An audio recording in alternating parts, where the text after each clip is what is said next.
कई बार आपको लगेगा कि अरे पढ़ाई बहुत मुश्किल है, अब मेरे से नहीं होगा, तो आप जो है वहाँ पे रुकना नहीं है। आप अपने आप को और ज़्यादा मजबूती से खुद को पढ़ाई में लगा देना, क्योंकि आपके पास ना मात्र एक ही ऑप्शन है कि पढ़ाई के दम पे आप कुछ कर गुजर जाओ, ताकि लोग जो है समय आने पर कहेगा कि ये लड़का ना बदल गया, ये लड़की ना बदल गई, पूरा का पूरा बदल गई।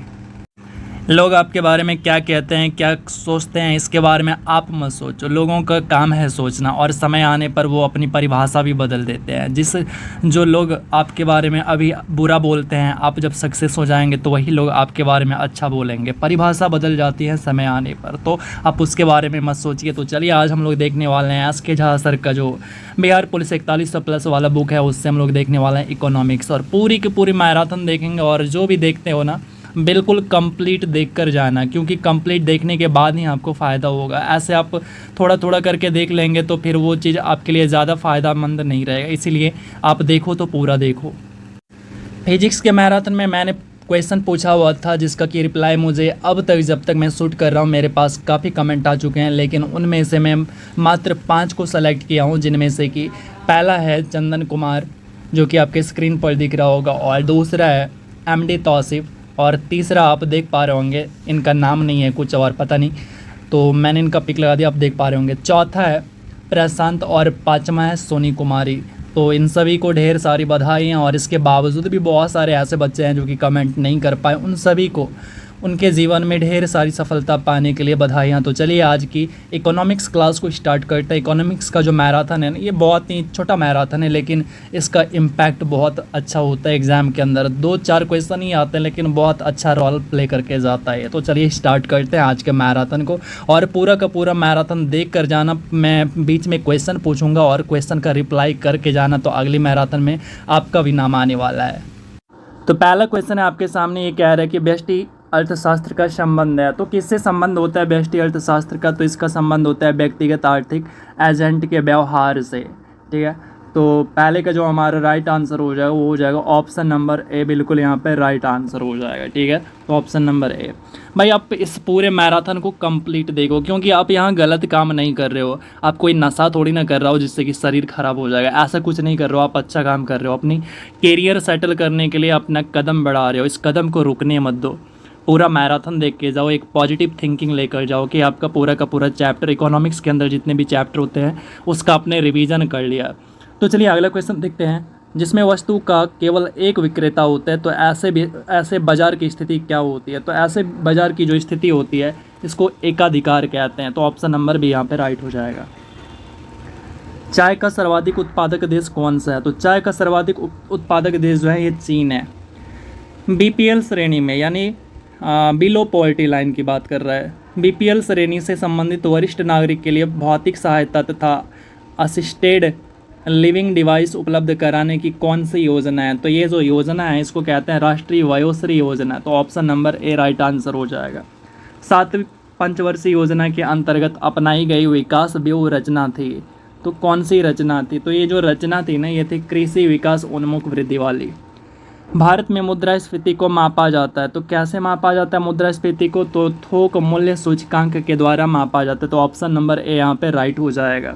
बैंक दर ब्याज की वह दर है जिस पर क्या होता है, भारतीय रिजर्व बैंक वाणिज्यिक बैंकों के बिलों की पुनर्कटौती करता है। तो ऑप्शन नंबर डी राइट हो जाएगा।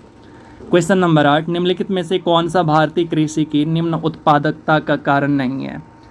तो यहाँ पे जो हमारा राइट आंसर हो जाएगा ऑप्शन नंबर सी, सहकारी कृषि हो जाएगा। भारत सरकार की राजकोषीय नीति का निम्नलिखित में से कौन सा उद्देश्य नहीं है? तो निम्न में से कौन सा एक उद्देश्य नहीं है? तो ये जो है अंतर्राज्यीय व्यापार का नियमन, ये इसका उद्देश्य नहीं है।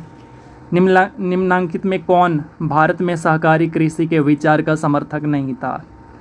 तो ये जो है चौधरी चरण सिंह, ऑप्शन हो जाएगा राइट, ऑप्शन नंबर सी। 12वीं पंचवर्षीय योजना की अवधि क्या है? तो 12वीं पंचवर्षीय योजना की अवधि की अगर बात करें तो चलिए ऑप्शन को देख लेते हैं। तो ऑप्शन नंबर बी हमारे यहाँ पे राइट आंसर हो जाएगा, यानी 2012 से लेकर 2017। उसके बाद जो है पंचवर्षीय योजना बंद हो जाते हैं। आर्थिक नियोजन एक विषय है, तो आर्थिक नियोजन किस में मेंशन होते हैं? तो ये समवर्ती सूची में होते हैं। ठीक है। एक होता है समवर्ती सूची, दूसरा संघ सूची और तीसरा राज्य सूची। समवर्ती सूची जो होते हैं ये राज्य सरकार प्लस केंद्र सरकार दोनों के पास दोनों का अधिकार होता है। राज्य सूची पर राज्य सरकार का अधिकार होता है और संघ सूची पर केंद्र सरकार का अधिकार होता है। निम्न में से कौन सा एक आर्थिक वृद्धि का परिचायक है? तो यहाँ पे वास्तविक प्रति व्यक्ति आय में सुस्थिर वृद्धि करना ये आर्थिक वृद्धि का परिचायक है। एनएनपी क्या होता है? तो एनएनपी का यहाँ पे फार्मूला पूछ रहे हैं। तो एनएनपी का जो फार्मूला होता है वो होता है जीएनपी माइनस मूल्य ह्रास, यानी एनएनपी बराबर जीएनपी माइनस मूल्य ह्रास। बहुत जगह पूछे हुए हैं एग्जाम के अंदर, सीधा सीधा फार्मूला पूछ लिया जाता है। एनएनपी का फार्मूला, जीडीपी का डेफिनेशन ऐसे डायरेक्टली पूछ लिया जाता है। क्वेश्चन नंबर 15, भारत में राष्ट्रीय आय की गणना करने का पहला प्रयास किसके द्वारा किया गया? तो ये भी क्वेश्चन बहुत बार पूछे गए। तो ये हमारा जो राइट आंसर हो जाएगा दादा भाई नौरोजी, जिन्होंने कि कितने रुपए बताए थे? 20 रुपये बताए थे। जीएसटी किस प्रकार का कर है? तो जीएसटी जो है ये हमारा क्या है? अप्रत्यक्ष कर है। आपको क्या करना है? जीएसटी का फुल फॉर्म बताना है। क्या बताना है? जीएसटी का फुल फॉर्म बताना है कमेंट बॉक्स में। तो ये हो गया पहला क्वेश्चन, ठीक है। और इसके बारे में जितने सारे पॉइंट आप लिख सकते हैं उनका नेम मैं अगले मैराथन में ऐड कर दूंगा, ठीक है। तो चलिए मैं वेट करूंगा। तो जीएसटी के बारे में आपको बताना है, ज़्यादा से ज़्यादा पॉइंट बताना है, ओके। चलिए तो इतना भी लिमिट भी दे देता हूँ, कम से कम आपको जो है इसके बारे में 4 पॉइंट बताना है। जीएसटी के बारे में 4 पॉइंट। पहला तो फुल फॉर्म हो गया, उसके बाद आप आर्टिकल बता सकते हैं, जीएसटी कौन से आर्टिकल के अंदर आता है ये भी बता सकते हैं, संशोधन बता सकते हैं। तो 4 पॉइंट आपको ढूंढना है। चलिए अगला क्वेश्चन देखते हैं। प्रथम पंचवर्षीय योजना का मुख्य फोकस क्या था, यानी मुख्य उद्देश्य क्या था? तो इसका जो मुख्य उद्देश्य था पहला ये था कृषि क्षेत्र। ऑप्शन नंबर सी हमारा यहाँ पे राइट आंसर हो जाएगा। माल के निर्यात और आयात के संतुलन को क्या कहते हैं? तो इसको कहते हैं व्यापार का संतुलन। तो ऑप्शन डी हो जाएगा। उत्पादन की प्रति इकाई कुल लागत क्या कहलाती है? तो ये क्या कहलाती है? औसत लागत कहलाती है। तो ऑप्शन बी राइट हो जाएगा। भारत का सबसे बड़ा सार्वजनिक क्षेत्र का बैंक कौन सा है? तो सबसे बड़ा सार्वजनिक क्षेत्र का जो बैंक है ये है भारतीय स्टेट बैंक, जिसको एसबीआई कहते हो, यानी state bank of India. Headquarter कहाँ है? तो मुंबई के अंदर हेडक्वार्टर है। आगे, यदि लोगों को संसाधन के रूप में उपयोग नहीं किया जा सकता है तो वे अर्थव्यवस्था के लिए स्वाभाविक रूप से डैश के रूप में प्रकट होते हैं। तो किसके रूप में प्रकट होते हैं? तो ये जो हैं दायित्व के रूप में प्रकट होते हैं। अगला क्वेश्चन है, भारत में जीएसटी के अधीन आने वाली 4 करें कौन सी है? तो जो 4 प्रकार की जो टैक्स है ना वो है आपका 5%, 12%, 18%, 28%। तो ऑप्शन नंबर बी राइट हो जाएगा। घरेलू मुद्रा के बाह्य मूल्य में कमी को क्या कहा जाता है? तो इसको जो है मुद्रा का अवमूल्यन कहते हैं। तो ऑप्शन बी राइट हो जाएगा। अगला क्वेश्चन है, निम्नलिखित में से कौन सा कर शुल्क जीएसटी के अंतर्गत नहीं आता? तो कौन है जो कि जीएसटी के अंडर नहीं आता है? तो यहाँ पे जो स्टाम्प शुल्क है ये जीएसटी के अंडर नहीं आता है। भारत ने किस पंचवर्षीय योजना के दौरान मिश्रित अर्थव्यवस्था का विकल्प चुना था? तो ये जो है दूसरी पंचवर्षीय योजना के दौरान भारत ने मिश्रित अर्थव्यवस्था को चुना हुआ था। अगला क्वेश्चन है, द्वितीय पंचवर्षीय योजना की रूपरेखा तैयार किसने की? तो दूसरी पंचवर्षीय योजना की जो मॉडल तैयार किया हुआ था ये किया हुआ था पीसी महालनोबिस के द्वारा। आप याद भी रख सकते हैं कैसे? तो लॉजिक से। क्या लॉजिक है? तो HPSGD,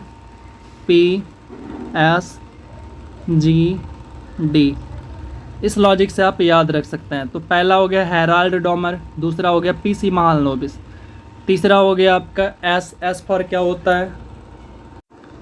तो एस फॉर आपको कमेंट करना है क्योंकि मैं भूल चुका हूँ। और उसके बाद हो गया, तो मेरा भी तो हेल्प आप ही को करना है ना। तो क्या लिखा था? HPSGD। तो एस फॉर आपको कमेंट करके बताना है कि ये कौन सा समिति है जिसने कि हेल्प किया होता है, यानी मॉडल दिया था। और चौथा है आपका गॉडगिल समिति और पाँचवा है आपका डीपी धर समिति, ठीक है। तो चलिए आगे चलते हैं। किसी वस्तु या सेवा के मूल्य पर सरकार द्वारा लगाई गई ऊपरी सीमा को क्या कहा जाता है? तो इसको क्या कहा जाता है? तो इसको कहते हैं अंतिम सीमा मूल्य कहते हैं। तो ऑप्शन नंबर से यहाँ पे राइट हो जाएगा। भारतीय रुपए के प्रतीक चिन्ह की संकल्पना एवं डिजाइन किसके द्वारा तैयार की गई थी? आपने देखा होगा कि पहले जो भारतीय रुपए के नोट होते थे उसके ऊपर रुपए लिखा होता था, रुपए ऐसे करके रुपए लिखा हुआ होता था, लेकिन इसी का जो है सिंबल तैयार हो गया। कैसा? तो ऐसा वाला सिंबल। तो ये इसका मतलब क्या हो गया? रुपए को दिखा रहा है। तो ये डिज़ाइन किसने दिया था? तो ये डिज़ाइन दिया था डी उदय कुमार ने। तो ऑप्शन नंबर सी हमारे यहाँ पे राइट आंसर हो जाएगा। इनमें से कौन भारतीय रिजर्व बैंक के पहले गवर्नर थे? भारतीय रिजर्व बैंक के पहले गवर्नर की अगर बात करें तो ये थे सी.डी. देशमुख। ठीक है, आगे देखते हैं। अर्थव्यवस्था के संदर्भ में एसएलआर का पूरा नाम क्या होता है? ये रेलवे में पूछा गया था आपका। तो एसएलआर का जो पूरा नाम होता है इसको कहते हैं स्टेचुअरी लिक्विडिटी रेशियो। तो ऑप्शन नंबर डी यहाँ पे राइट हो जाएगा। इनमें से किस समिति का गठन बैंकिंग क्षेत्र में सुधार के लिए किया गया था? तो बैंकिंग क्षेत्र में सुधार के लिए किया गया था कौन सा समिति? तो ये था नरसिम्हन समिति। तो ऑप्शन नंबर से यहाँ पे राइट हो जाएगा। निम्नलिखित में से किस प्रकार की अर्थव्यवस्था में व्यक्तिगत रूप से स्वामित्व वाले उत्पादन के कारक हैं? तो यहाँ पे जो आपका राइट आंसर हो जाएगा वो कौन सा हो जाएगा? ऑप्शन नंबर सी राइट हो जाएगा, पूंजीवादी। ठीक है, भारत में बचत बैंक खाते पर दी जाने वाली ब्याज दर डैश के द्वारा निर्धारित की जाती है। तो किसके द्वारा निर्धारित होती है? तो ये होता है संबंधित बैंक से निर्धारित की जाती है। कार्गो सेवा क्षेत्र की डैश गतिविधियों का एक हिस्सा है। तो ये किसका हिस्सा है भाई? तो ये तृतीय क्षेत्र का एक हिस्सा होता है। तो ऑप्शन नंबर बी यहाँ पे राइट हो जाएगा। जनसंख्या वृद्धि के सिद्धांत को किसने विकसित किया था? तो ये जो सिद्धांत दिया था ना, ये दिया था माल्थस ने। तो ऑप्शन नंबर से यहाँ पे राइट हो जाएगा। भारत का अधिकांश विदेशी व्यापार कैसे होता है? तो भारत का जो व्यापार होता है वो समुद्री और हवाई मार्ग से होता है। तो ज़्यादातर तो समुद्री मार्गों से होता है। तो ऑप्शन नंबर डी हमारे यहाँ पे राइट हो जाएगा। क्षेत्रीय ग्रामीण बैंकों की स्थापना इनमें से किस वर्ष हुई थी? ये भी एग्जाम में मद्य निषेध दरोगा में एग्जाम में आया हुआ था। तो यहाँ पे कह रहा है कि क्षेत्रीय ग्रामीण बैंकों की स्थापना इनमें से किस वर्ष हुई थी? तो इसकी स्थापना जो है ये 1975 में हुई थी। इंद्रधनुष 2.0 ये किससे संबंधित है? तो ये जो संबंधित है सार्वजनिक क्षेत्र के बैंक का पुनर्पूंजीकरण से संबंधित है। ठीक है, अगला देखते हैं।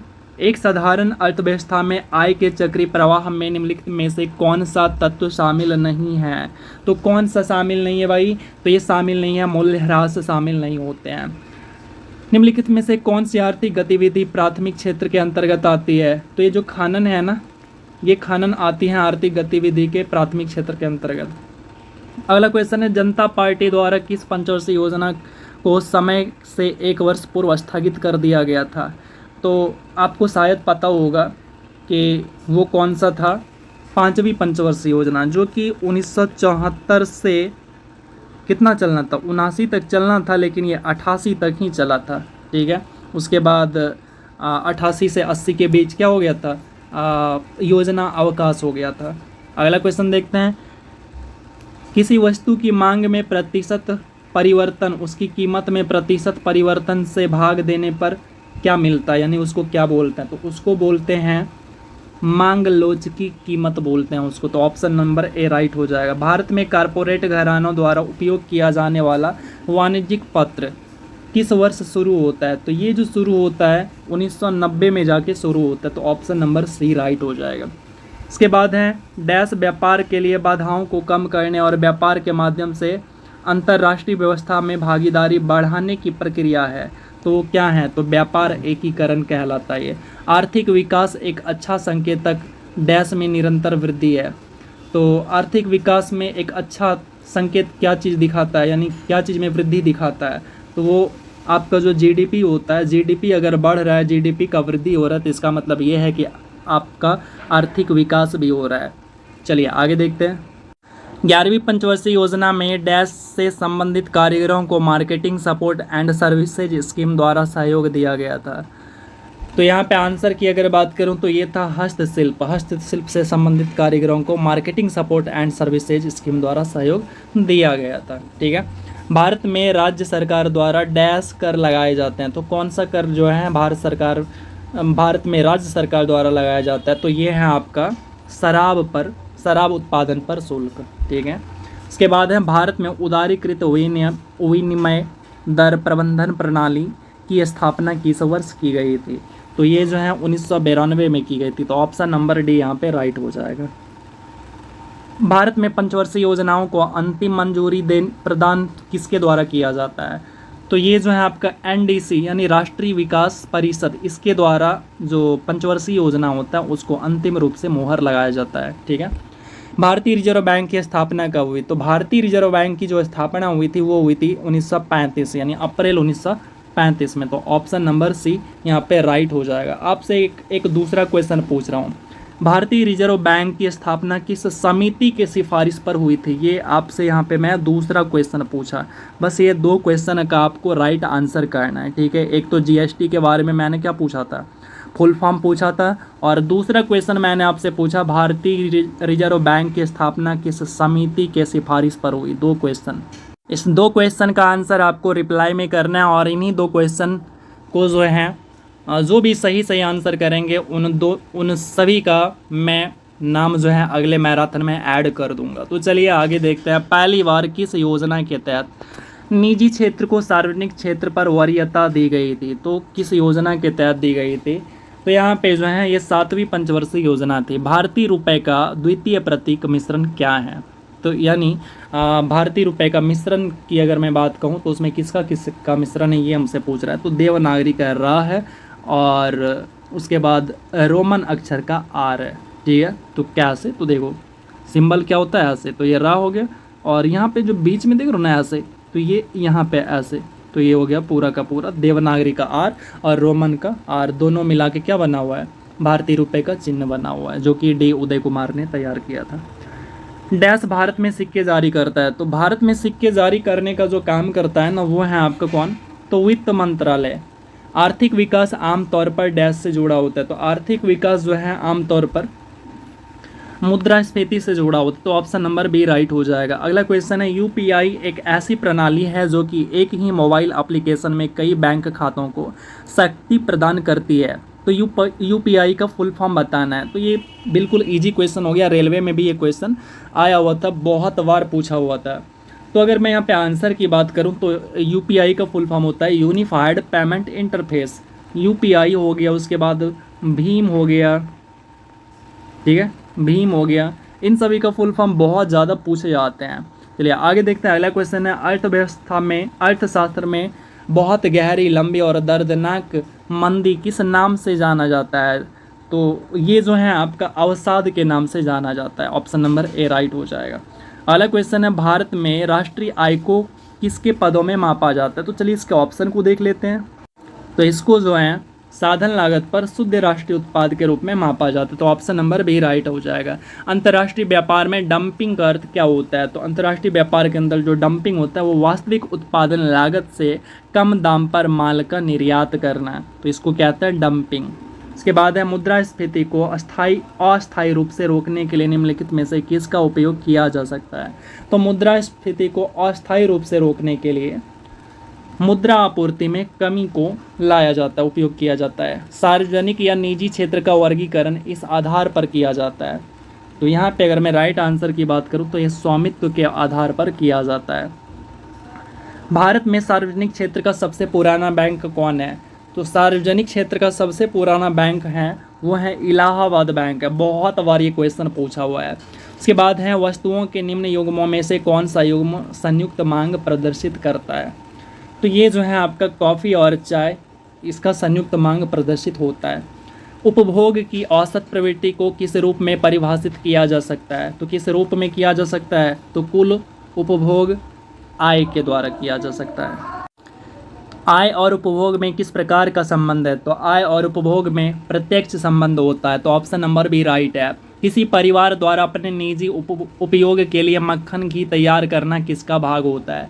तो ये जो भाग होता है किसका होता है भाई? तो ये होता है निजी लेखा निर्माण का भाग होता है। ओके, तो आगे देखते हैं। निम्नलिखित में से कौन सा कर केवल राज्य सरकार द्वारा लगाया जाता है? तो ये होता है आपका मनोरंजन कर, ठीक है, जिसमें कि आपने देखा होगा कौन सा मेला, आप कभी मेला घूमने गए होंगे तो मेले का जो टैक्स लिया जाता है तो वो मनोरंजन कर हो गया। या फिर आपके घर में, गांव में, पड़ोस में जो मेला होता है तो उस मेले के लिए आप देखे होंगे कि आपके घर में चंदा लेने के लिए आता है, तो वो जो चंदा है किस रूप में दिया जाता है? टैक्स के रूप में दिया जाता है, जो कि मनोरंजन कर होता है, मनोरंजन टैक्स होता है, इंटरटेनमेंट टैक्स, ठीक है। जब कभी आप देखने जाते हैं, सिनेमा वगैरह जाते हैं देखने के लिए, तो वो भी उसी में शामिल होता है। अगला क्वेश्चन देखते हैं, श्रम विभाजन की धारणा का समर्थन किसने किया था? तो ये धारणा का जो समर्थन किया था ये स्मिथ ने किया था। तो ऑप्शन नंबर से यहाँ पे राइट हो जाएगा। मांग पैदा करने के लिए ज़रूरत होती है, मांग पैदा करने के लिए जो है आय की ज़रूरत होती है, यानी इनकम की ज़रूरत होती है। विद्युत वाहनों पर जीएसटी की संशोधित दर कितने प्रतिशत की है? तो विद्युत वाहन के ऊपर जो है 5% जीएसटी लगता है। उसके बाद है एकाधिकार शब्द किससे संबंधित है? तो एकाधिकार शब्द जो है ये पूंजीवाद से संबंधित है। तो ऑप्शन नंबर ए यहाँ पे राइट आंसर हो जाएगा। चलिए अगले क्वेश्चन को देखते हैं। जो भी अब तक बुक नहीं खरीद पाए हैं या फिर उनके साथ समस्याएं हैं पैसे की, या फिर उनके यहाँ से काफ़ी ज़्यादा दूर होते हैं मार्केट, तो उनके लिए मैं पीडीएफ प्रोवाइड करा चुका हूँ। और अगर आपको अभी तक पीडीएफ नहीं मिला है तो आपको क्या करना है कि डिस्क्रिप्शन बॉक्स है, डिस्क्रिप्शन बॉक्स में आप जाइए और वहाँ पे एक वीडियो का लिंक लगा रखा है जिस पे लिखा है क्लिक हियर फॉर पीडीएफ। तो उस वीडियो के लिंक पे आपको क्लिक करना है जिसमें कि मैं पूरी तरह से कंप्लीट रूप से आपको बताया हूँ कि कैसे आपको पीडीएफ मिल जाएगा, कैसे डाउनलोड करना है। किसी तरह का कोई परेशानी नहीं आने वाला है, आप जो है उसे डाउनलोड कर लीजिए। चलिए आगे देखते हैं। अगला क्वेश्चन है, बड़ी फार्मों की कम संख्या वाले बाजार को क्या कहते हैं? तो उसको जो है कहते हैं अल्पाधिकार कहते हैं। सरकार के व्यय, कर, आधान और उधार लेने संबंधित नीति क्या कहलाती है? तो ये जो नीति है राजकोषीय नीति कहलाती है। किसने कहा है कि अल्पावधि में उपभोग प्रवृत्ति स्थिर होती है? तो ये जो कहा था ये कीन्स ने कहा था। ठीक है, आगे देखते हैं। भारतीय रेल के राजस्व में निम्नलिखित में से किसका ये प्रमुख योगदान रहता है? तो किसका प्रमुख योगदान रहता है भाई? तो ये है आपका माल यातायात। आपको भी पता है कि रेलवे के अंदर जो सबसे ज़्यादा इनकम होता है ना, जो सामान होता है ना यहाँ से वहाँ एक जगह से दूसरी जगह, यानी मालगाड़ी, वो बहुत ज़्यादा प्रॉफिट देता है रेलवे को। निम्नलिखित में से कौन क्षेत्रीय ग्रामीण बैंकों को प्रायोजित करता है? तो ये कौन करता है? तो ये है आपका राष्ट्रीय वाणिज्यिक बैंक। अगला क्वेश्चन है, अल्प ब्याज नीति को और क्या कहते हैं? तो इसको और क्या कहते हैं? तो कहते हैं सस्ती मुद्रा नीति। तो ऑप्शन ए, सूक्ष्म अर्थशास्त्र का संबंध किससे है? तो इसका जो संबंध है ये है आपका व्यक्तिगत यूनिट से है। उसके बाद है ब्याज दर निर्धारित की जाती हैं। तो ब्याज की जो दर है ये तरलता अधिमान द्वारा निर्धारित की जाती है। तो ऑप्शन से यहाँ पे राइट हो जाएगा। डेफिसिट फाइनेंसिंग का अर्थ है कि सरकार ने डैश से धन अर्जित किया है। तो यहाँ पे क्या आएगा? तो यहाँ पे जो आंसर आएगा वो हो जाएगा हमारा भारतीय रिजर्व बैंक यानी आरबीआई। भारत में शेयर बाजार के लिए प्रमुख नियामक प्राधिकरण कौन है? तो यहाँ पे आंसर की अगर बात करूँ तो ये है आपका सेबी, यानी जो कि शेयर बाजार को कंट्रोल करता है, जिसका फुल फॉर्म क्या होता है? Security and exchange board of India. ठीक है, भारतीय प्रतिभूति और विनिमय बोर्ड। तो ऑप्शन सी। उसके बाद है प्रति व्यक्ति आय बराबर क्या होता है? तो ये फार्मूला पूछा है। प्रति व्यक्ति आय हो गया, जीडीपी हो गया, एनएनपी हो गया, इन सभी का फार्मूला से बहुत सारे सवाल आते हैं। तो यहाँ पे अगर मैं राइट आंसर की बात करूँ तो यहाँ पे हो जाएगा हमारा राष्ट्रीय आय अपॉन कुल जनसंख्या। तो इसको कहते हैं प्रति व्यक्ति आय। किसी देश का आर्थिक विकास निर्भर करता है, किस बात पे निर्भर करता है? तो ये जो है प्राकृतिक संसाधन के ऊपर, पूंजी निर्माण के ऊपर और बाजार का आकार के ऊपर, इन तीनों के ऊपर निर्भर करता है। तो यहाँ पे हमारा राइट आंसर ऑप्शन डी हो जाएगा। व्यष्टि अर्थशास्त्र और समष्टि अर्थशास्त्र शब्दों का निर्माण किसने किया था?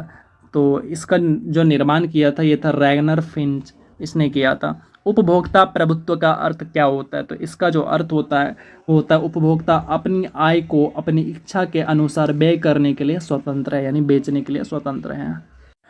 गरीबी हटाने के लिए पहली बार किस योजना में जोर दिया गया था? तो ये गरीबी हटाओ का जो नारा दिया गया था और जोर दिया गया था, ये दिया गया था 5वीं पंचवर्षीय योजना में। ठीक है, तो ऑप्शन नंबर बी हमारा यहाँ पे राइट हो जाएगा। ये क्वेश्चन जो आपका ग्रुप डी के अंदर और एलपी के अंदर, दोनों के अंदर मैंने देखा था, और इसके अलावा जो है आपका बिहार पुलिस दरोगा में भी आया हुआ है।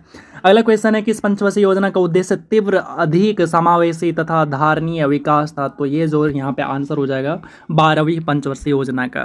ठीक है, अगला क्वेश्चन देखते हैं, किस पंचवर्षीय योजना ने मानव विकास को सभी विकासों के प्रयास का मूल बताया था? तो यहाँ पे अगर मैं आंसर की बात करूँ तो आंसर हो जाएगा सी, 8वीं पंचवर्षीय योजना। भारतीय रिजर्व बैंक की मौद्रिक नीति का उद्देश्य डैश को बनाए रखना होता है। तो किसको बनाए रखना होता है? तो मूल्य की स्थिरता को बनाए रखना होता है। तो ऑप्शन नंबर डी यहाँ पे राइट हो जाएगा। विकास का अर्थ है आर्थिक वृद्धि, और क्या होता है? तो और जो है सामाजिक परिवर्तन यानी समाज के अंदर परिवर्तन, ये दोनों चीज़ होता है विकास का अर्थ। उसके बाद है अर्थशास्त्र में ग्रेसम का नियम किससे संबंधित होता है, ये भी रेलवे में देखने को मिला था। तो ये नियम जो है मुद्रा संचालन से संबंधित होता है, ग्रेसम का नियम। ठीक है, अगला है निम्नलिखित में से कौन भारत का आर्थिक सर्वेक्षण प्रकाशित करता है, यानी इकोनॉमिक सर्वे ऑफ इंडिया का प्रकाशन कौन करता है। तो यहाँ पे अगर मैं आंसर की बात करूँ तो राइट आंसर हो जाएगा ऑप्शन नंबर बी। तो ये हो गया आपका कौन सा, तो ये हो गया आपका वित्त मंत्रालय। ओके, उसके बाद है बैंकिंग के क्षेत्र में एसएलआर का पूर्ण रूप क्या होता है। तो एसएलआर का आपसे क्या पूछा है, फुल फॉर्म पूछा है, तो ये अगेन से क्या हो गया, रिपीट हो गया। तो एसएलआर को बोलते हैं स्टैचुअरी लिक्विडिटी रेशियो, यानी ऑप्शन नंबर ए यहाँ पे राइट हो जाएगा। निम्न कारण में से जीएनपी यानी सकल राष्ट्रीय उत्पाद, जिसको फुल फॉर्म इंग्लिश में कहते हैं ग्रॉस नेशनल प्रोडक्ट, में श्रम की भागीदारी क्रम है, तो वो क्या है, तो ये होती है आपका कीमतों की तुलना में मजदूरी कम। तो ऑप्शन नंबर डी हो जाएगा। भारत में मुद्रा और साख का नियंत्रण किसके द्वारा किया जाता है। तो इसका जो नियंत्रण किया जाता है ये होता है आपका भारतीय रिजर्व बैंक के द्वारा।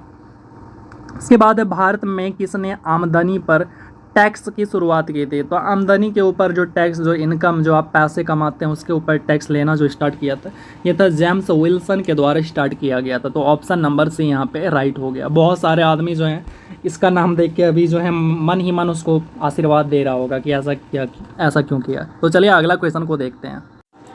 देश में सर्वाधिक समृद्धि दर प्राप्त की गई थी, तो ये कब की गई थी, तो ये की गई थी 10वीं पंचवर्षीय योजना में। 10वीं योजना में राष्ट्रीय उद्यमिता एवं लघु व्यवसाय विकास संस्थान कहाँ स्थित है, तो ये स्थित है नोएडा उत्तर प्रदेश के अंदर। आर्थिक विकास सामान्यतः युग्मित होता है, तो किसके साथ युग्मित होता है, किसके साथ रहता है, तो ये जो है स्फीति के साथ हमेशा देखने को मिलता है। उसके बाद है समावेशी समृद्धि के लिए आवश्यक होता है, तो क्या चीज़ आवश्यक होता है, तो इसके लिए जो है सारे के सारे ये संरचनात्मक सुविधा, कृषि का पुनरुद्धार और शिक्षा एवं स्वास्थ्य जैसी सामाजिक सेवाओं का अधिक से अधिक उपलब्धि, ये सारे के सारे जो हैं आवश्यक होते हैं। तो ऑप्शन नंबर डी हमारे यहाँ पे राइट हो जाएगा। जब किसी वस्तु का केवल एक क्रेता तथा एक विक्रेता होता है तो उसको क्या कहा जाता है, तो उसको जो है द्विपक्षीय एकाधिकार कहा जाता है। क्या कहते हैं, द्विपक्षीय एकाधिकार कहते हैं। तो ऑप्शन नंबर बी हमारे यहाँ पे राइट हो जाएगा। भारत डैश का सबसे बड़ा उत्पादक और उपभोक्ता भी है, तो किसका सबसे बड़ा है, जिसमें कि उत्पादन भी ये टॉप करता है और उपभोक्ता भी टॉप में होता है, तो ये होता है आपका जूट जो है भारत के अंदर, भारत इसके क्षेत्र में सबसे बड़ा उत्पादक भी है और उपभोक्ता भी है। निम्न में से किस गतिविधि को गोल्ड कॉलर पेशा कहा जाता है, तो यहाँ पे आपका हो जाएगा पंचभागी, ऑप्शन नंबर डी हो जाएगा। उसके बाद है उत्पादन के साधनों का निजी स्वामित्व डैश अर्थव्यवस्था की एक विशेषता है, तो किसकी एक विशेषता है, तो ये विशेषता है पूंजीवादी अर्थव्यवस्था की। भारत में प्रमुख राज्य कर निम्न में से कौन सा है, यानी जो एक ऐसा टैक्स जो कि राज्य सरकार के द्वारा लगाया जाता है, तो वो होता है स्टाम्प शुल्क और निबंधन शुल्क। उसके बाद है ऑपरेशन फ्लड 2 का संबंध किससे है, तो ऑपरेशन फ्लड आपने नाम सुना होगा, तो वो तो दूध से था और जिसके अंदर वो डेयरी वगैरह खुल जाते हैं।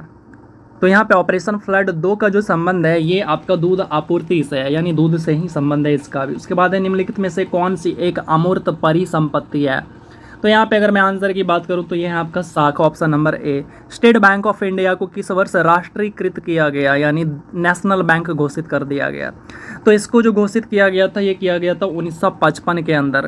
ठीक है, चलिए अगला है भारतीय मुद्रा नोटों की छपाई के लिए उपयोग की जाने वाली सामग्री डैश है, तो कौन सी सामग्री है, तो ये है कपास एवं कपास के लत्ते। ठीक है, छपाई के लिए इसका प्रयोग किया जाता है। उसके बाद है IFSC का फुल फॉर्म क्या होता है, IFSC का फुल फॉर्म, जो कि आप जब पासबुक अपना देखते होंगे तो पासबुक के ऊपर एक IFSC कोड होता है, तो इसका पूरा नाम होता है इंडियन फाइनेंशियल सिस्टम कोड होता है। ठीक है, तो यह ऑप्शन नंबर बी यहाँ पे राइट हो जाएगा। राष्ट्रीय ग्रामीण स्वास्थ्य मिशन किस पंचवर्षीय योजना के दौरान शुरू किया गया था, तो ये जो शुरू किया गया था ये किया गया था आपका 10वां पंचवर्षीय योजना के दौरान। ऑपरेशन ब्लैक बोर्ड किससे संबंधित है, ये बिहार पुलिस में था। जब मैं पहली बार एग्ज़ाम दे रहा था बिहार पुलिस का, तो उस टाइम ये क्वेश्चन हमें मिला हुआ था। तो ऑपरेशन ब्लैक बोर्ड जो है ये प्राथमिक शिक्षा से संबंधित होता है। अगला देखते हैं राष्ट्रीय ग्रामीण विकास संस्थान कहाँ पे स्थित हैं? तो ये जो स्थित हैं ये हैं आपका हैदराबाद के अंदर। विकास, निगरानी और मूल्यांकन कार्यालय के तहत संलग्न कार्यालय जो दीर्घकालीन नीतियों की प्रगति की निगरानी करता है। तो ये कौन करता है भाई, ऐसा कौन सा कार्यालय है? तो ये है आपका नीति आयोग। तो ऑप्शन नंबर डी यहाँ पे राइट आंसर हो जाएगा। उसके बाद है भारत में योजना आयोग की स्थापना कब होती है? तो योजना आयोग की स्थापना जो है 1950 में होती है। तो ऑप्शन नंबर ए हमारा यहाँ पे राइट हो जाएगा।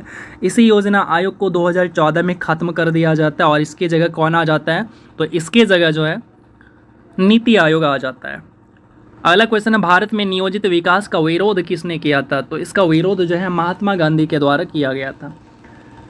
राष्ट्रीय योजना में रोलिंग प्लान की अवधारणा किसके द्वारा पेश की गई थी? तो रोलिंग प्लान की अवधारणा जो है ये जनता पार्टी की जो सरकार थी उनके द्वारा पेश किया गया था। 11वीं पंचवर्षीय योजना में सर्वाधिक आवंटन किस क्षेत्र में किया गया? तो सर्वाधिक आवंटन ऊर्जा के क्षेत्र में किया गया था। भारत में योजना अवकाश की अवधि क्या है? मैंने थोड़ी देर पहले आपको बताया भी था। तो ये इसका जो अवधि है ये है आपका 1966 से 1969। ठीक है, चलिए अगला देखते हैं। अगला क्वेश्चन, नियोजन में मुख्य क्षेत्र का अर्थ क्या है? तो इसका जो मुख्य क्षेत्र, नियोजन में मुख्य क्षेत्र का जो अर्थ है वो है आपका चयनित बुनियादी उद्योग, परिवहन, संचार, वाणिज्य किसके अंतर्गत आते हैं? तो ये सारे के सारे जो आते हैं तृतीयक गतिविधियों में आते हैं। अगला क्वेश्चन है कि ट्राई निम्न में से किस क्षेत्र से जुड़ी एक नियामक संस्था है? तो ये जो है आपका दूर संचार से जुड़ी हुई एक संस्था है। अगला क्वेश्चन है, भारत में सेवा कर किसकी सिफारिश पर लागू किया गया था? तो सेवा कर जो लागू किया गया था ये था आपका चिलैया समिति के सिफारिश पर किया गया था।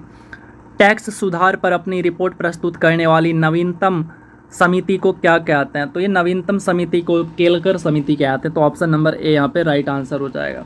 भारत सरकार का कौन सा मंत्रालय भारत की विदेश नीति से संबंधित है? तो कौन सा मंत्रालय है? तो चलिए बाकी ऑप्शन को देख लेते हैं। तो हमारा आंसर जो है ऑप्शन नंबर सी होना है। तो ऑप्शन नंबर सी क्या? ऑप्शन सी में है वाणिज्य और उद्योग मंत्रालय। तो ये हमारा हो जाएगा राइट आंसर। अगला क्वेश्चन देखते हैं, निम्नलिखित में से किस समिति का गठन भारत में शहरी क्षेत्रों में बीपीएल परिवारों की पहचान के लिए किया गया है? तो ये कौन सा? तो हाशिम समिति है। तो ऑप्शन नंबर डी हो जाएगा। भारत में प्रच्छन्न बेरोजगारी का मुख्य विशेषता है? तो इसका जो मुख्य विशेषता है ये कहाँ देखने को मिलता है? तो प्राथमिक सेक्टर में देखने को मिलता है। ठीक है, अगला क्वेश्चन देखते हैं। अगला क्वेश्चन क्या आता है, निम्नलिखित में से किस क्षेत्र की विकास दर में रोजगार की लोच कम है? तो ये जो है आपका मिश्रित खेती में कम है। तो ऑप्शन डी राइट हो जाएगा। विश्व उपभोक्ता अधिकार दिवस कब मनाया जाता है? तो विश्व उपभोक्ता अधिकार दिवस जो है 15 मार्च को मनाया जाता है। आधुनिक अर्थशास्त्र के जनक कौन है? आधुनिक अर्थशास्त्र के जो पप्पा हैं वो कौन है? एडम स्मिथ हैं। ठीक है, उसके बाद अगला क्वेश्चन है, व्यावसायिक संपत्तियों की ट्रस्टीशिप का सिद्धांत किसके द्वारा उच्चारित किया गया था? तो ये किसके द्वारा उच्चारित किया गया था? तो ये किया गया था महात्मा गांधी के द्वारा। विश्व व्यापार संगठन यानी बात कर रहा है किसका? WTO का। तो WTO का हेड क्वार्टर पूछा है। तो WTO का जो हेड क्वार्टर है वो जेनेवा के अंदर स्थित है। तो ऑप्शन नंबर बी राइट हो जाएगा। नाबार्ड की स्थापना कब होती है? तो नाबार्ड की स्थापना जो है आपका 1982 में होता है और शिवरामन समिति की सिफारिश पे इसका स्थापना होता है। अवमूल्यन का अर्थ क्या होता है? तो अवमूल्यन का जो अर्थ होता है वो क्या होता है? तो अन्य मुद्रा की तुलना में अपने देश की मुद्रा के मूल्य को क्या करना? घटा देना। तो उसको कहते हैं अवमूल्यन कहते हैं। ठीक है, तो ऑप्शन नंबर ए हमारा यहाँ पे राइट हो जाएगा। स्टैगफ्लेशन क्या है? तो स्टैगफ्लेशन की अगर बात करें तो मंदी के साथ मुद्रास्फीति उसको कहते हैं स्टैगफ्लेशन। तो ऑप्शन नंबर डी यहाँ पे राइट हो जाएगा। भारत का सबसे पुराना स्टॉक एक्सचेंज कौन सा है? तो ये होता है बॉम्बे स्टॉक एक्सचेंज, यानी ऑप्शन नंबर ए हमारे यहाँ पे बिल्कुल राइट आंसर हो जाएगा, यानी BSE। किस पंचवर्षीय योजना में जवाहर रोजगार योजना की शुरुआत की जाती है? तो ये कौन सी पंचवर्षीय योजना थी? ये थी 7वीं पंचवर्षीय योजना। देश के आर्थिक वृद्धि का सूचक है। आर्थिक वृद्धि यानी देश का विकास हो रहा है, ये किस बात यानी ये कौन सी बात किसके कारण हमें ये पता चलता है? तो चलिए ऑप्शन को देखते हैं। तो यहाँ पे ऑप्शन नंबर बी हमारा राइट आंसर हो जाएगा, स्थिर मूल्यों पर सकल घरेलू उत्पाद। ठीक है, भारत में वर्ष 2000 से पहले निम्न में से कौन सा गरीबी उन्मूलन कार्यक्रम शुरू हुआ था? तो 2000 से पहले जो स्टार्ट हुआ था वो था संपूर्ण ग्रामीण रोजगार योजना। तो ऑप्शन डी यहाँ पे राइट हो जाएगा। भारत में हरित क्रांति के संदर्भ में HYVP का फुल फॉर्म क्या होता है? तो HYVP का जो फुल फॉर्म होता है वो होता है हाई यील्डिंग वेराइटीज प्रोग्राम। ये भी रेलवे के अंदर पूछा गया था। मनरेगा के तहत ग्रामीणों को रोजगार देने के लिए अधिकतम दिनों की संख्या कितनी होगी? अधिकतम दिनों की संख्या पूछी है यहाँ पे, तो इसकी संख्या 100 होती है। ठीक है, अगला देखते हैं GST परिषद में कुल कितने सदस्य सम्मिलित होते हैं? तो GST परिषद के अंदर जो है 33 सदस्य जो हैं सम्मिलित होते हैं। तो ऑप्शन नंबर ए यहाँ पे राइट हो जाएगा। राष्ट्रीय उत्पाद के तहत विद्युत, गैस एवं जल आपूर्ति को किस क्षेत्र के अंतर्गत शामिल किया जाता है? तो ये जो है द्वितीय क्षेत्र में शामिल किया जाता है। ऑप्शन नंबर बी यहाँ पे राइट हो जाएगा। यदि किसी अर्थव्यवस्था में मुद्रास्फीति निरंतर बढ़ रही हो तो केंद्रीय बैंक डैश कर सकता है। तो केंद्रीय बैंक क्या कर सकता है? तो केंद्रीय बैंक जो है ये रेपो रेट में वृद्धि कर सकता है। तो ऑप्शन ए यहाँ पे राइट हो जाएगा। निम्न में से किसका नियंत्रण वित्त बजट में नहीं है? तो ये जो है आपका साख नियंत्रण का वित्त बजट में इसका जिक्र नहीं है। इंदिरा गांधी ने कब भारतीय रुपये का डिमोनेटाइजेशन किया, यानी अवमूल्यन किया? ये कब किया हुआ था? तो इन्होंने 1966 में किया हुआ था। ठीक है, अभी तक आप देखें तो मुद्रा का जो डिमोनेटाइजेशन है ये लगभग कुल 3 बार किया जा चुका है। एक तो आपका 1966 में, एक आपका 90 से 2000 के बीच में किया गया था, एग्जैक्ट ध्यान नहीं है, और एक आपका जो है 2016 के अंदर नरेंद्र मोदी जी के द्वारा किया गया था। टोटल 3 बार किया गया। ठीक है, अगला क्वेश्चन देखते हैं। अगला क्वेश्चन क्या कह रहा है? निम्नलिखित में से कौन सा कर राज्य सरकारों द्वारा एकत्र और उपयोग किया जाता है? तो ये कौन सा टैक्स होता है? तो ये होता है भू राजस्व टैक्स। तो ऑप्शन नंबर सी राइट हो जाएगा। बॉम्बे स्टॉक एक्सचेंज की स्थापना कब होती है? तो इसकी स्थापना जो है 1875 में होती है, जो कि भारत का सबसे पुराना स्टॉक एक्सचेंज है। ना सिर्फ कि भारत, ये पूरे एशिया का भी सबसे पुराना है। बुल और बियर शब्द ये उपयोग किए जाते हैं, कहाँ उपयोग किए जाते हैं? तो इसका उपयोग जो है शेयर बाजार के अंदर किया जाता है। तो ऑप्शन नंबर डी आपका राइट हो जाएगा। इसके बाद है केंद्रीय बजट से पहले आर्थिक सर्वेक्षण आमतौर पर डैश किया जाता है, यानी कितने दिन पहले इसको, केंद्रीय बजट से पहले आर्थिक सर्वेक्षण को कितने दिन पहले प्रस्तुत किया जाता है? तो आंसर की बात करें तो 1 दिन पहले इसको प्रस्तुत किया जाता है। तो चलिए बाकी क्वेश्चन को भी देखते हैं। मांग का नियम का आशय है कि जब किसी वस्तु की मांग अधिक होती है तब उस वस्तु की, यानी मांग अगर किसी वस्तु की अचानक से बढ़ जाए तो उस वस्तु की कीमत क्या हो जाएगी? उस वस्तु की कीमत घटती है, बढ़ती है, क्या होगा? तो अगर मैं यहाँ पे राइट आंसर की बात करूँ तो उस वस्तु की कीमत क्या हो जाएगी? बढ़ जाएगी। तो ऑप्शन यहाँ पे सी राइट हो जाएगा। लेकिन इस बुक में जो आंसर दे रखा है वो आपका ये वाला दे रखा है, ऑप्शन ए दे रखा है, जो कि नहीं होना चाहिए। ठीक है, तो चलिए आगे देखते हैं। अगला क्वेश्चन देखते हैं। आर्थिक आत्मनिर्भरता प्राप्त करना किस पंचवर्षीय योजना का प्रमुख उद्देश्य था? तो यहाँ पे अगर मैं आंसर की बात करूँ तो ये था आपका चौथी पंचवर्षीय योजना में। अगला क्वेश्चन है, थोक मूल्य सूचकांक यानी WPI द्वारा प्रकाशित किया जाता है। तो क्या ये WPI किसके द्वारा प्रकाशित किया जाता है? तो ये किया जाता है आपका वित्तीय सलाहकार के कार्यालय के द्वारा। तो ऑप्शन नंबर यहाँ पे ए राइट हो जाएगा। अर्थशास्त्र में मांग वक्र की ढलान सामान्यतः डैश होती है। तो ये जो होती है ढलान बाएं से दाएं नीचे की ओर होती है। तो ऑप्शन भी यहाँ पे राइट हो जाएगा। उसके बाद है समष्टि अर्थशास्त्र में, यानी जिसको कहते हैं माइक्रो इकोनॉमिक्स। एक होता है माइक्रो इकोनॉमिक्स, एक होता है मैक्रो इकोनॉमिक्स। तो यहाँ पे मैक्रो इकोनॉमिक्स है। तो समष्टि अर्थशास्त्र को निम्न में से किस रूप में परिभाषित किया जा सकता है? तो यहाँ पे अगर मैं इसका डेफिनेशन की बात करूँ तो ये हो जाएगा अर्थशास्त्र की एक शाखा जिसमें समग्र रूप से, यानी पूरे व्याप्त रूप से, यानी बहुत ज़्यादा फैला हुआ, तो जिसमें समग्र रूप से अर्थव्यवस्था के व्यवहार और प्रदर्शन का अध्ययन किया जाता है, तो उसको क्या कहते हैं? समष्टि अर्थशास्त्र कहते हैं।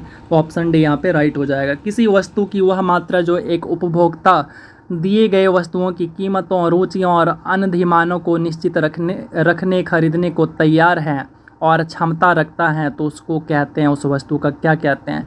तो उस वस्तु का मांग कहते हैं उसको। तो ऑप्शन से यहाँ पे राइट हो जाएगा। निम्नलिखित में से क्या सरकार की ऋण आवश्यकताओं को इंगित करता है? तो कौन करता है सरकार की ऋण आवश्यकता को इंगित? तो ये आपका जो है वित्तीय घाटा होता है। इसके बाद है गैर कर राजस्व क्या होता है? तो गैर कर राजस्व जो होता है वो है आपका सरकार द्वारा करों के अलावा स्रोतों से अर्जित आवर्ती आय। औसत परिवर्तनीय लागत और औसत निश्चित लागत का योग को क्या बोला जाता है? तो इसको जो है औसत लागत कहा जाता है। तो ऑप्शन नंबर ए यहाँ पे राइट हो जाएगा। लघु उद्योगों के संवर्धन के लिए निम्न में से किस समिति का गठन किया गया था? तो चलिए इसके ऑप्शन को देखते हैं। तो इसका राइट आंसर हो जाएगा करवे समिति। तो ऑप्शन है। तीसरी पंचवर्षीय योजना के समय भारत के प्रधानमंत्री कौन थे? तो उस समय जो प्रधानमंत्री थे वो थे पंडित जवाहरलाल नेहरू। उसके बाद है राज्य वित्त आयोग की नियुक्ति प्रत्येक डैश वर्ष में डैश द्वारा की जाती है। तो राज्य वित्त आयोग की जो नियुक्ति की जाती है वो की जाती है 5 वर्ष के लिए और राज्य सरकार के द्वारा की जाती है। तो ऑप्शन से यहाँ पे राइट हो जाएगा। अल्पकालीन सरकारी प्रतिभूति पत्र को क्या कहते हैं? तो उसको जो है ट्रेजरी बिल कहते हैं। ठीक है। जीएसटी कर सबसे पहले किस देश में लागू किया गया था? तो जीएसटी कर सबसे पहले जो है ये आपका फ्रांस के अंदर लागू किया गया था। कौन सा कर खरीदारों के लिए प्रत्यक्ष रूप से कीमत में वृद्धि नहीं करता है? तो यहाँ पे राइट आंसर हो जाएगा आयकर। अगला क्वेश्चन है small industry and development bank of India, इसको सिडबी कहते हैं। तो सिडबी का मुख्यालय पूछा है। तो सिडबी का मुख्यालय की अगर मैं बात करूं तो ये आपका लखनऊ के अंदर है। ये बहुत फेमस क्वेश्चन है जो कि पूछे जाते हैं। आर्थिक विकास की माप के लिए निम्नलिखित में से कौन सी माप बेहतर माप है? तो ये कौन सी माप है? तो ये है आपका राष्ट्रीय आय, जो कि आर्थिक विकास हो रहा है किसी देश का या नहीं हो रहा है उसके लिए बहुत ज़्यादा मदद करता है। जब राजकोषीय घाटा अधिक होता है तो कीमत क्या होता है? तो जब राजकोषीय घाटा बहुत अधिक होता है तो उस समय क्या होता है? कीमतों पर कोई प्रभाव नहीं पड़ता है। तो ऑप्शन भी यहाँ पे राइट हो जाएगा। निम्नलिखित में से कौन सी संस्था भारत में रेपो दर और रिवर्स रेपो दर निर्धारित करती है? तो ये निर्धारित करने का काम जो है आरबीआई का होता है, यानी रिजर्व बैंक ऑफ इंडिया का होता है। मानव जाति के अर्थशास्त्र के सिद्धांतों के अनुसार किसी देश में जीवन स्तर डैश पर निर्भर करता है। तो किसके ऊपर निर्भर करता है? तो वस्तु एवं सेवा के उत्पादन करने की क्षमता पर निर्भर करता है। तो ऑप्शन भी राइट हो जाएगा। सेंसेक्स किससे संबंधित है? तो सेंसेक्स जो है आपका शेयर बाजार से संबंधित है। इसके बाद है भारत की जनसंख्या में निरंतर वृद्धि से निम्नलिखित डैश के विकास में गंभीर अड़चनें आई। तो किसके विकास में अड़चन आई? तो चलिए आगे देखते हैं ऑप्शन इसको। तो सामाजिक और आर्थिक विकास में काफ़ी सारी समस्याएं हैं। तो ऑप्शन नंबर भी यहाँ पे राइट हो जाएगा। मांग का नियम किस पर आधारित है? तो मांग का नियम जो है ये उपभोक्ता की प्राथमिकता पर आधारित है। एक आगत का डैश प्रति इकाई आगत में परिवर्तन के कारण जो निर्गत में परिवर्तन होता है, जब सभी अन्य आगत स्थिर रखे गए हों तो उसे क्या कहा जाता है? तो उसे कहा जाता है सीमांत उत्पाद। अल्पकालीन औसत लागत वक्र डैश के आकार में होते हैं। तो ये जो होते हैं यू के आकार में होते हैं। तो ऑप्शन नंबर ए राइट हो जाएगा। वे वस्तुएं जिनके लिए मांग उपभोक्ता की आय की विपरीत दिशा में बढ़ती है क्या कहलाती है? तो ये क्या कहलाती हैं? स्थानापन्न वस्तुएं कहलाती है। तो ऑप्शन डी हो जाएगी। यदि एक कीमत पर बाजार आपूर्ति बाजार मांग से अधिक है तो उस कीमत पर बाजार में डैश कहलाती है। तो वो क्या कहलाती हैं? ये कहलाती हैं अधिपूर्ति कहलाती हैं।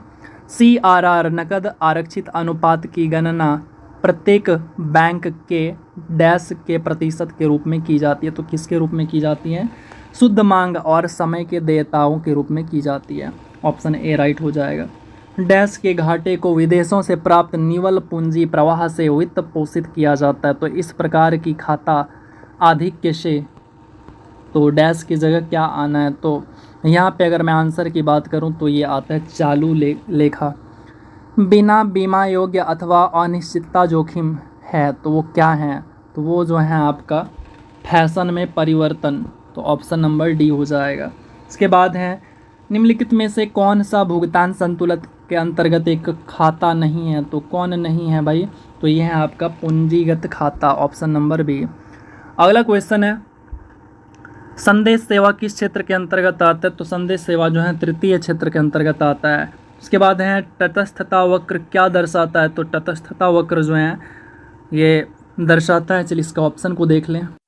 ये दर्शाता है दो वस्तुओं से प्राप्त संतुष्टि को दर्शाता है। तो ऑप्शन भी राइट हो जाएगा। इको मार्क उन भारतीय उत्पादों को दिया जाता है जो, तो इको मार्क दिया जाता है वो दिया जाता है पर्यावरण के मैत्रीपूर्ण जो भी प्रोडक्ट होता है उसको दिया जाता है। तो ऑप्शन नंबर सी यहाँ पे राइट हो जाएगा। डैश विनिमय दर देसी वस्तु के रूप में विदेशी वस्तुओं की सापेक्ष की कीमत है। तो वहाँ पे क्या आएगा डैश की जगह? तो यह आएगा वास्तविक विनिमय दर। ठीक है। अर्थशास्त्र में बहुत गंभीर लंबी और कष्टदायक मंदी को क्या कहते हैं? तो ये दोबारा से रिपीट हो गया, तो इसको अवसाद कहते हैं, तो ऑप्शन ए यहाँ पे राइट हो जाएगा। केंद्रीकृत योजना अर्थव्यवस्था के अंतर्गत डैश उस अर्थव्यवस्था के सभी महत्वपूर्ण क्रियाकलापों की योजना बनाती है, तो कौन बनाती है, तो ये है आपका सरकार, ऑप्शन सी हो जाएगा राइट। उसके बाद है सैनवेट का संबंध किससे है, तो सैनवेट का जो संबंध है ये है आपका उत्पाद शुल्क से संबंधित है। भारत में संगठित मुद्रा बाजार का अत्यधिक स्थिर भाग है, तो कौन सा भाग है भाई, तो ये है आपका याचना मुद्रा बाजार। इसके बाद है बाजार नियम किससे संबंधित हैं, तो बाजार नियम जो है आपका JB से संबंधित है, ऑप्शन नंबर बी राइट हो जाएगा। सूक्ष्म लघु और मध्यम उद्यम विकास अधिनियम किस वर्ष पारित किया गया था, तो ये जो पारित किया गया था 2006 के अंदर। उत्पादन के बढ़े हुए स्तर से प्राप्त लागतों में अनुपातिक बचत को आप क्या कहते हैं, तो उसको जो है पैमाने का अर्थशास्त्र कहते हैं, तो ऑप्शन बी राइट हो जाएगा। निम्नलिखित में से कौन सार्वजनिक सामान की एक विशेषता है, तो यहाँ पे अगर मैं आंसर की बात करूँ तो ऑप्शन नंबर बी आपका राइट हो जाएगा। एक व्यक्ति के उपभोग से दूसरे व्यक्ति के उपभोग पर कोई प्रभाव नहीं पड़ता। डैश बेरोजगारी व्यापार के चक्र में आर्थिक गतिविधियों में बदलाव के साथ होती है, तो किसके साथ होती है, तो ये संरचनात्मक जो बेरोजगारी होती हैं इसकी बात हो रही है। निम्नलिखित में से किस प्रकार के बैंक खाते पर खाता धारक को कोई ब्याज नहीं मिलता है, तो ये होता है आपका चालू खाता में किसी प्रकार का कोई ब्याज नहीं मिलता है। ठीक है, अगला देखते हैं। डैश को उपभोक्ताओं संसाधन मालिक और निर्माताओं जैसे व्यक्तिगत निर्णय लेने वाली इकाइयों के व्यवहार के अध्ययन के रूप में परिभाषित किया गया, तो किसको किया गया भाई, तो ये किया गया है व्यष्टि अर्थशास्त्र, यानी ऑप्शन सी राइट हो जाएगा। जब भारतीय रुपये का अवमूल्यन होता है तो भारतीय निर्यात होता है, तो भारतीय निर्यात क्या हो जाता है, तो भारतीय निर्यात उस टाइम जो है ना सस्ता हो जाता है, तो ऑप्शन भी राइट हो जाएगा। निम्नलिखित में से कौन सी संस्था रोजगार और बेरोजगारी पर सर्वेक्षण करती है, तो ये जो है आपका राष्ट्रीय नमूना सर्वेक्षण संगठन, ये जो है क्या करती हैं, रोजगार एवं बेरोजगारी पर सर्वे करती है, यानी सर्वेक्षण करती हैं। जब एक अर्थव्यवस्था मुद्रास्फीति का सामना कर रही है तो देश का केंद्रीय बैंक क्या करेगा, तो देश का जो केंद्रीय बैंक है दर बढ़ाकर पैसे की लागत बढ़ाएगा, तो ऑप्शन सी हो जाएगा। एक फर्म के मूल्य वर्धित की गणना डैश के रूप में की जाती है, तो किसके रूप में की जाती है, तो फर्म के उत्पादन का मूल्य माइनस फर्म द्वारा प्रत्युक्त मध्यवर्ती मूल्यों वस्तुओं का मूल्य। अगला है भारत में पंचवर्षीय योजना के प्रमुख उद्देश्य क्या थे, तो यानी पंचवर्षीय योजना लाने का जो उद्देश्य था वो क्या था, तो वो जो उद्देश्य था समृद्धि, आधुनिकीकरण, आत्मनिर्भरता तथा समानता था, तो ऑप्शन डी यहाँ पे राइट हो जाएगा। मांग के नियम के अनुसार किसी वस्तु के लिए उपभोक्ता की मांग डैश होनी चाहिए, तो क्या होनी चाहिए, तो वस्तु की कीमत से प्रतिलोमता संबंध होनी चाहिए, तो ऑप्शन नंबर डी हो जाएगा। शिशु, किशोर और तरुण डैश के अंतर्गत आने वाली ऋण के प्रकार हैं, तो ये किस प्रकार हैं, तो ये हैं प्रधानमंत्री मुद्रा योजना के अंतर्गत आने वाले ऋण के प्रकार होते हैं। इसके बाद है औद्योगिक क्षेत्र पर नीतियों के प्रभाव की पहचान करने के लिए एक अच्छा संकेतक क्या है, तो एक अच्छा संकेतक है सकल घरेलू उत्पाद में उद्योग क्षेत्र की हिस्सेदारी में वृद्धि, तो ऑप्शन ए हो जाएगा। आत्मनिर्भरता का सूचक क्या है, तो आत्मनिर्भरता का जो सूचक है वो है आपका उन वस्तुओं के आयात से बचना जिनका उत्पादन देश में किया जा सकता है, तो ये है ऑप्शन सी। इसके बाद है आधुनिक तकनीक के उपयोग से उच्च विकास दर और आर्थिक और अर्थव्यवस्था की आत्मनिर्भरता तभी प्राप्त की जा सकती है जब आर्थिक समृद्धि का लाभ गरीबों तक पहुँचे, तो ऑप्शन नंबर डी यहाँ पे राइट हो जाएगा। जब कुल उपयोगिता अधिकतम हो जाती है तो सीमांत उपयोगिता क्या हो जाती है, तो यहाँ पे आंसर हो जाएगा 0, यानी ऑप्शन नंबर हमारा क्या हो जाएगा, ऑप्शन नंबर बी हो जाएगा, यानी 0 हो जाएगा। ठीक है, आगे देखते हैं। कर उतने ही निश्चित हैं जितनी मृत्यु, यानी टैक्स उतने ही निश्चित हैं जितने की मृत्यु, क्योंकि वे सरकारी राजस्व के प्रमुख स्रोत का गठन करते हैं, तो ऑप्शन नंबर ए यहाँ पे राइट हो जाएगा। प्राकृतिक प्रक्रिया के माध्यम से एक वस्तु का उत्पादन भारतीय अर्थव्यवस्था के किस क्षेत्र से संबंधित गतिविधि है, तो ये आंसर हो जाएगा हमारा ऑप्शन नंबर डी प्राथमिक। अगला क्वेश्चन है राजकोषीय नीति के रूप में टैक्स कटौती द्वारा विकास को बढ़ावा देने की कोशिश करते हुए सरकार किस प्रकार की नीति का पालन करने की कोशिश कर रही है? तो चलिए इसका ऑप्शन को देखते हैं। तो यहाँ पे जो हमारा आंसर हो जाएगा ऑप्शन नंबर ए हो जाएगा विस्तारवादी। भारतीय खाद्य निगम यानी एफसीआई बिहार पुलिस में, यानी जब पहली बार मैं बिहार पुलिस का एग्ज़ाम दे रहा था तो उसमें पूछा था एफसीआई की स्थापना कब हुई, जो कि आपका 1964 था, ठीक है, और मैं 65 मार के आया था, वो गलती किया था। तो चलिए आप सुधार कर लीजिएगा 1964।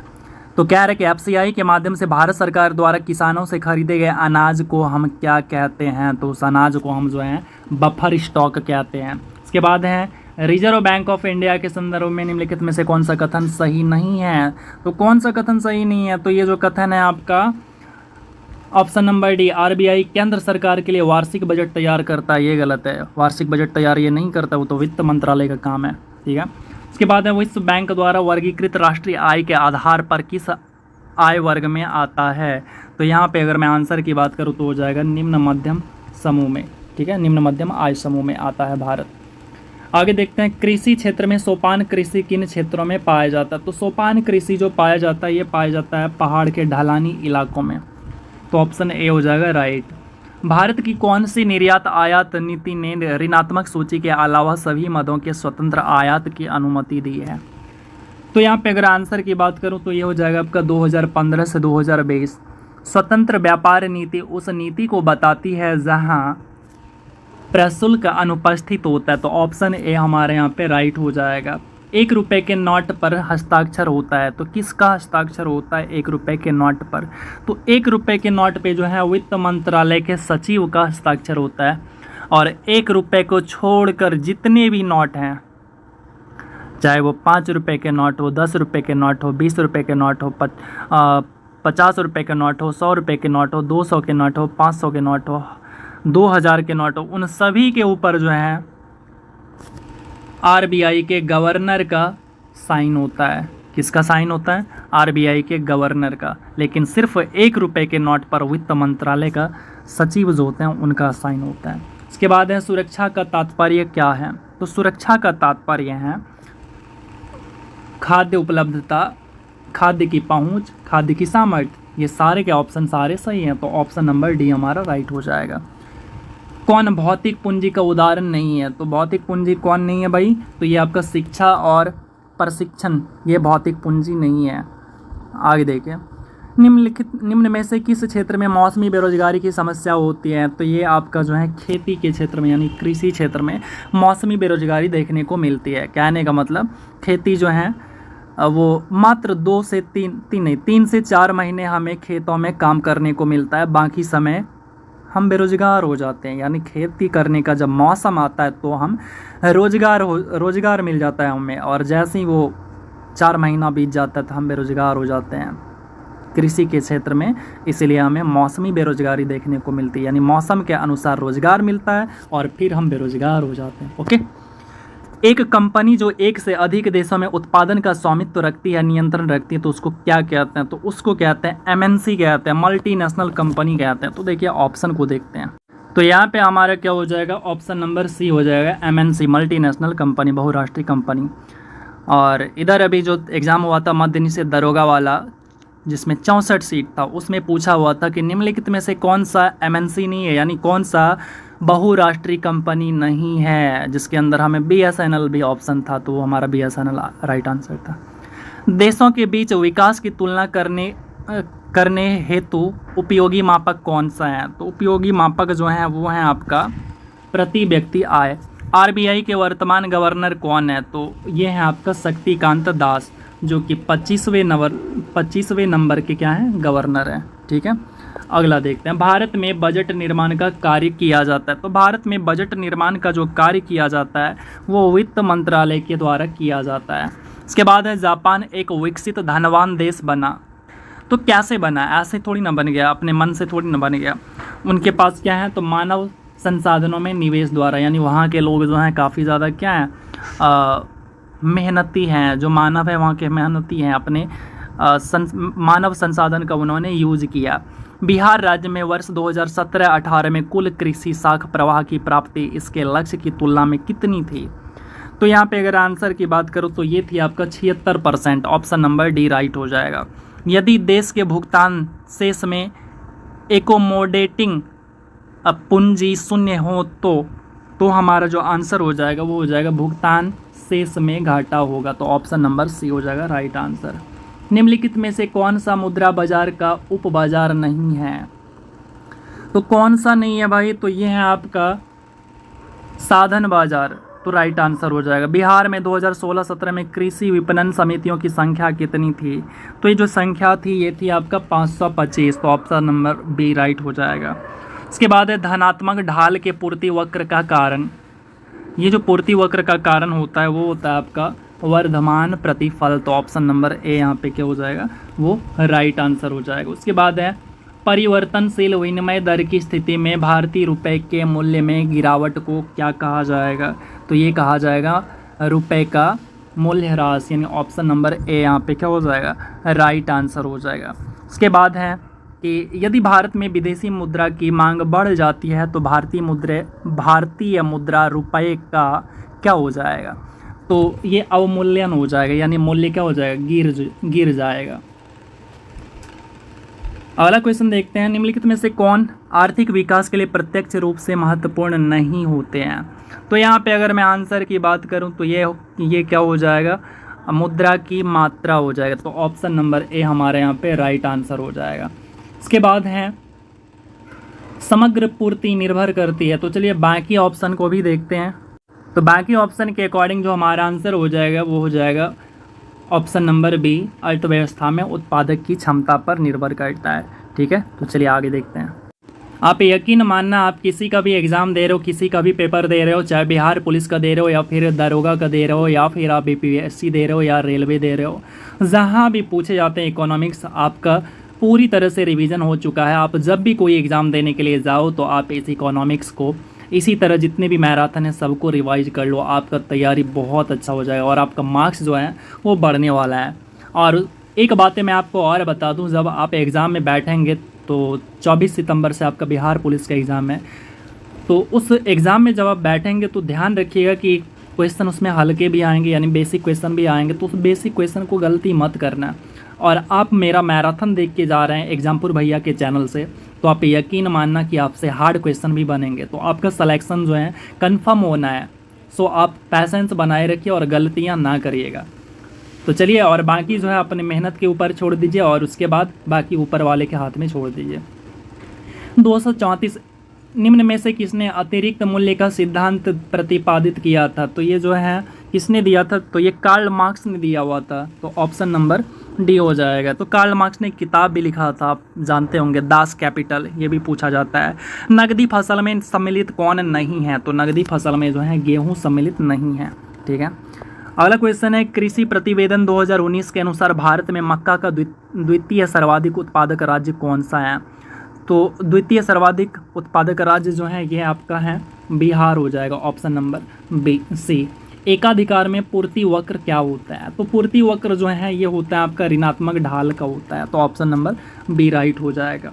इकाई संतुलित बजट गुणक का तात्पर्य यह है कि अगर टैक्स में रुपए की वृद्धि के कारण सरकारी व्यय 1 रुपये से बढ़ता है तो राष्ट्रीय आय क्या होगी? तो राष्ट्रीय आय जो है 1 रुपये बढ़ेगी, यानी 1 रुपये से बढ़ेगी, तो ऑप्शन नंबर सी यहाँ पे क्या हो जाएगा, राइट आंसर हो जाएगा। जब औसत उत्पाद अधिकतम है तब एक कारक का सीमांत उत्पाद क्या होगा? तो सीमांत उत्पाद भी बढ़ता है, तो ऑप्शन ए राइट हो जाएगा। अगला क्वेश्चन है, पूर्ण रोजगार प्राप्ति के लिए प्रभावपूर्ण मांग की कमी को जिस उपाय द्वारा दूर किया जा सकता है वह क्या है? तो वो जो उपाय हैं वो क्या है? तो वो है आपका सरकारी व्यय में वृद्धि करके, ऑप्शन ए राइट हो जाएगा। इसके बाद है, उत्पादन फलन को डैश से व्यक्त किया जा सकता है, जहां एल श्रम है, सी पूंजी है एवं क्यू अधिकतम उत्पादन है। तो कैसे इसको डिफाइन कर सकते हैं, कैसे इसको हम दिखा सकते हैं? तो इसको दिखाने के लिए जो है आपका क्यू बराबर एफ लिखते हैं, इसको क्या लिखते हैं, क्यू बराबर एफ। अगला क्वेश्चन है, व्यक्तिगत प्रयोज्य आय जिसको पीडीआई कहते हैं को डैश के रूप में परिभाषित किया जा सकता है। तो चलिए इसके बाकी ऑप्शन को देखते हैं। तो ऑप्शन नंबर बी हमारे यहाँ पे राइट आंसर हो जाएगा, पीडीआई माइनस व्यक्तिगत कर भुगतान माइनस गैर कर भुगतान। फसल उत्पादन में इनमें से किस पर बहुत अधिक लागत शामिल नहीं होती है? तो यहाँ पे 243 का हो जाएगा ऑप्शन नंबर ए हमारा यहाँ पे राइट आंसर हो जाएगा, यानी पशु आहार पर लागत। तो ऑप्शन ए यहाँ पे राइट हो जाएगा। इनमें से किस संस्था ने 1992 में पायलट आधार पर भारत में माइक्रो फाइनेंस गतिविधि शुरू की थी? तो ये किसने किया हुआ था? तो ये किया हुआ था नाबार्ड ने। ठीक है, तो नाबार्ड की स्थापना 1982 में शिवरामन समिति के सिफारिश पर किया गया था। सिडबी के बारे में बताया था, हेडक्वार्टर कहाँ है इसका? तो हेडक्वार्टर इसका लखनऊ में है। ठीक है, अगला क्वेश्चन देखते हैं। सकल प्राथमिक घाटा डैश के रूप में व्यक्त किया जा सकता है? तो इसका फार्मूला पूछा है। तो इसका जो फार्मूला होता है वो होता है सकल राजकोषीय घाटा माइनस शुद्ध ब्याज देता है। उसके बाद है निम्नलिखित में से क्या ग्रामीण बैंक की संस्थागत संरचना का भाग नहीं, यानी कौन सा जो है ग्रामीण बैंकिंग की संस्थागत संरचना नहीं है, ये पूछ रहा है हमसे। तो यहाँ पे आंसर हो जाएगा साहूकार, ऑप्शन नंबर बी हमारा राइट हो जाएगा। किसी अर्थव्यवस्था के भुगतान संतुलन खाते का संबंध किससे होता है? तो ये जो संबंध होता है बाह्य क्षेत्र से होता है। तो ऑप्शन नंबर बी यहाँ पे राइट हो जाएगा। एक खाद्य श्रृंखला में द्वितीयक उत्पादक कौन होते हैं? तो द्वितीयक उत्पादक जो होते हैं वो कौन होते हैं भाई? तो वो होते हैं शाकाहारी, ऑप्शन नंबर सी राइट हो जाएगा। निम्नलिखित में से कौन सी राष्ट्रीय आय की विशेषता नहीं है? तो राष्ट्रीय आय की विशेषता जो है ये ऑप्शन नंबर डी नहीं है, यह केवल मध्यवर्ती वस्तुओं में शामिल होती है, ये गलत है। इसके बाद है निम्नलिखित में से कौन सा सरकार के पूंजीगत व्यय का घटक नहीं है? तो आंसर की बात करूँ तो आंसर हो जाएगा ब्याज भुगतान। तो option number D, option number B हमारा यहाँ पे राइट हो जाएगा। इस प्रकार से टोटल 250 क्वेश्चन हम लोगों ने मैराथन कंप्लीट कर लिया इकोनॉमिक्स का। और अब जो हम लोग देखेंगे शायद नेक्स्ट केमिस्ट्री देखेंगे, और ज्योग्राफी जो देखेंगे वो बहुत बड़ा चैप्टर होता है ज्योग्राफी, आपको पता है। तो ज्योग्राफी के अंदर बहुत सारे क्वेश्चन हम लोग देखने वाले हैं, सो पैसेंस बना के रखिएगा क्योंकि ज्योग्राफी का भी बहुत बड़ा रोल होता है। उसके बाद मैथ भी देखेंगे हम लोग, नो इशू। आपका कोई भी सवाल हो तो कमेंट बॉक्स आपके लिए है, लाइक बटन आपके लिए है, शेयर बटन आपके लिए है, सब कुछ आपके लिए है। मैं आपके लिए हेल्प कर रहा हूँ, तो आप भी मेरा सपोर्ट करो, शेयर करो इस वीडियो को, जितना ज़्यादा से ज़्यादा हो सके सपोर्ट करो। आपको अगर मेरे से बात करना हो तो आप टेलीग्राम पे जा सकते हैं, इंस्टाग्राम पे जा सकते हैं। और अगर टेलीग्राम पे जाना चाहते हैं, टेलीग्राम पे हमसे बात करना चाहते हैं, तो वहाँ पे आपको क्या करना पड़ेगा? तो वहाँ पे जाइए और वहाँ पे लिखिए @C बड़ा CHANDAN, उसके बाद K बड़ा KUMAR कुमार, और उसके बाद J बड़ा JH झा। ये लिख के आप इस पर हमें मैसेज कर सकते हैं पर्सनली, ठीक है। और अगर आप इंस्टाग्राम पे जाके हमसे बात करना चाहते हैं तो इंस्टाग्राम पे आपको लिखना है @CHANDAN, उसके बाद _ यानी नीचे वाला डैश, उसके बाद लिखिए 15 Feb। यहाँ पे आप हमें मैसेज कर सकते हैं, फॉलो भी कर लीजिएगा अगर पसंद आए। तो चलिए मिलते हैं फिर अगले वीडियो में, अगले मैराथन में, और आपकी भविष्य उज्जवल हो, मैं ऐसा ईश्वर से कामना करता हूँ। तो जल्द ही आपके बदन पे सितारे होंगे, आपके बदन पे वर्दी होगा, आपके सपने साकार होंगे। तो चलिए मिलते हैं फिर अगली मैराथन में, तब तक के लिए लव यू ऑल और ढेर सारा प्यार एग्जाम्पुर भैया की तरफ से।